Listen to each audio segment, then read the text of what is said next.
Hi there and welcome to Snacks and Stacks.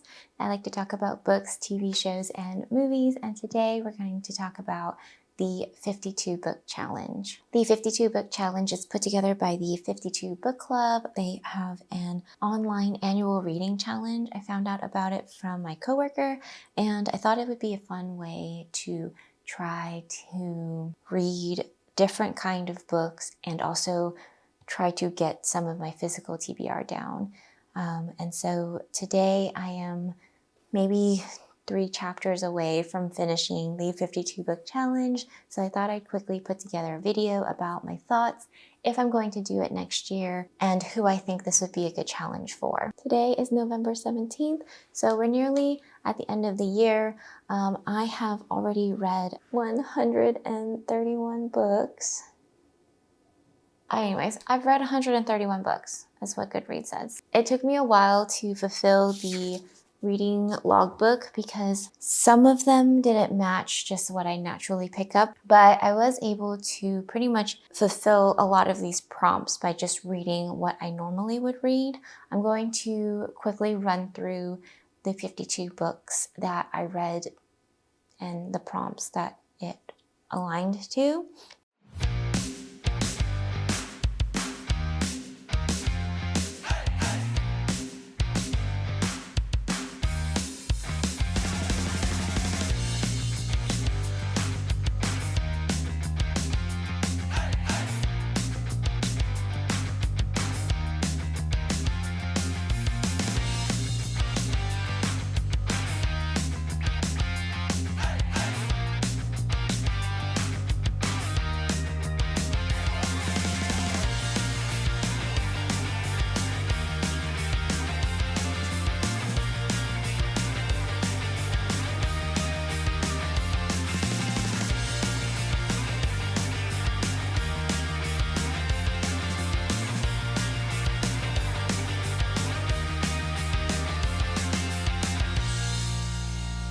From that, I had about 1, 2, 3, 4, 5, 6, 7, 8, 9, 10, 11, 12, 13, 14, 15, 16, 17, 18, 19, 20, and 2 are with my sisters. So 22 are my physical books.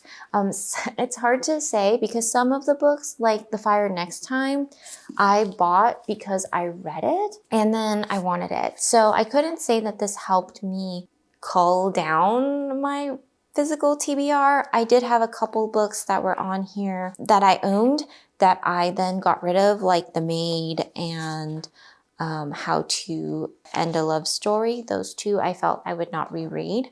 Some of these I'm hanging on to, but I'm not sure if I would reread. So I pulled them all out as books that I've read, and I might unhaul some of them since I am getting more books in and I'm running out of space. So what did I think about this challenge? I thought it was a cool way to incorporate books that I've already read to kind of check off a list.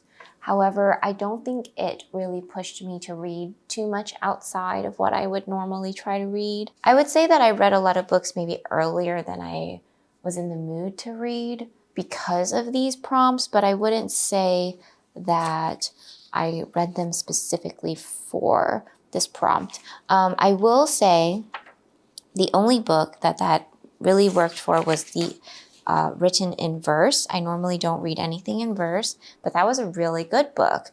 And I also probably would not have read Zara so quickly, or I wouldn't have reread The Boxcar Children, probably, and I would not have read The Naturals so early because those were just things I've been wanting to read, but they matched the prompt.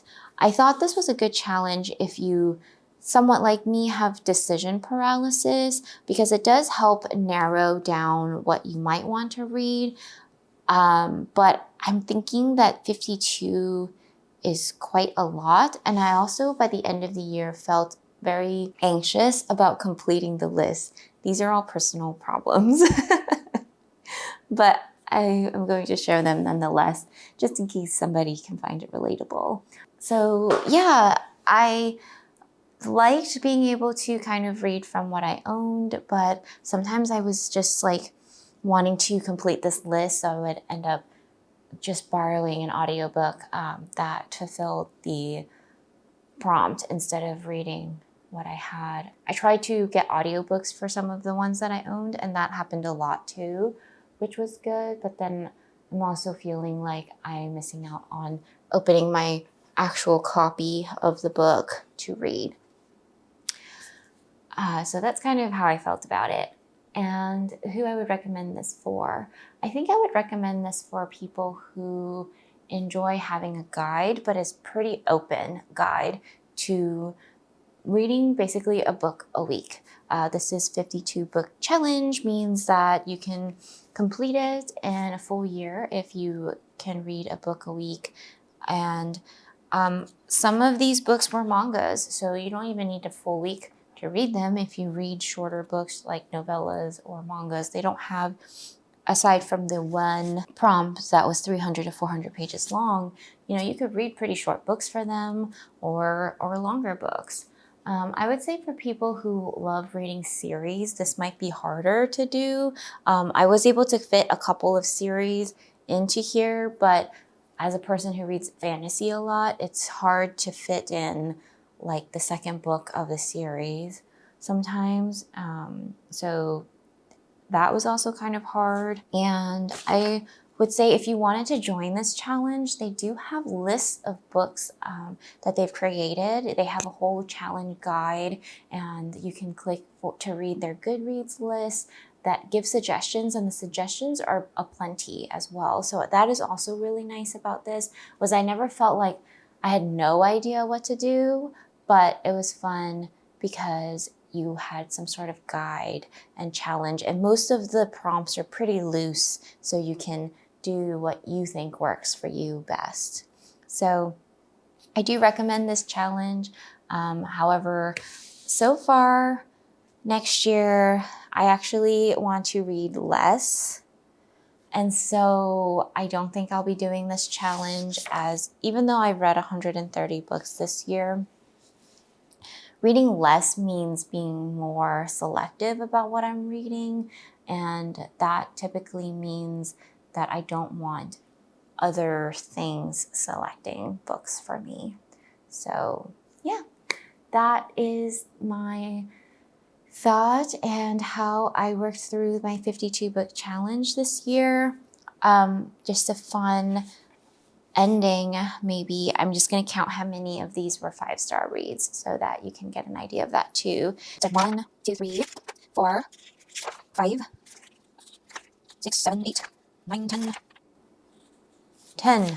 I had 10 5-star reads. So 10 out of 52, 20% of the books I read were 5 stars. So not a bad time. I had a lot of like good 4-star reads too. So yeah. Let me know if you would ever do the 52 book challenge, if you'd heard of it, if you've done it before. And yeah, I'll talk to you guys next time. Happy reading, happy snacking. Bye.